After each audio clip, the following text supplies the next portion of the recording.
73 shot 4 take 1 action. ফুলে যদি এতই কাঁটা গোলাপটা তুই তুললি কেন? প্রেমে যদি এতই ব্যথা সেই প্রেমে তুই ভুললি কেন?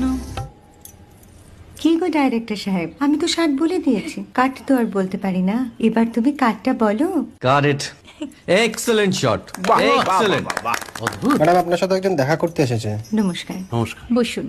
আপনার জন্য আমি চেক বইটা নিয়ে এসেছি ম্যাডাম। কি যেন নাম আপনার ডিরেক্টর সাহেব? পিনাকি মুখোটি। মুখুটি বাবু, আমি ভুতুরিয়া বাবুর কাছ থেকে পরে চেক নিয়ে নেব। আচ্ছা। আগে আপনার বাঁধানো বইটা দিন, দেখি, পড়ি, ভাবি। হ্যাঁ না মানে সেটা এখনো ঠিক তৈরি হয়নি। ও, তাহলে সেটা আগে ঠিক করুন ভাই, তারপর চেক টেক হবে। কিছু যদি মনে না করেন ম্যাডাম, আপনার হাতে আরে এটা তো কুমারীর চরিত্র, ওই আংটিটা। ওই যে বললাম ভাইটি, আগে আপনার বইটি রেডি করে আনুন। ও হ্যাঁ, আপনি বোধহয় জানেন না যে মায়া কুমারী তার আংটি কখনোই খোলে না। সে কুমারীর পাটেও খোলে না, বেধবার পাটেও খোলে না।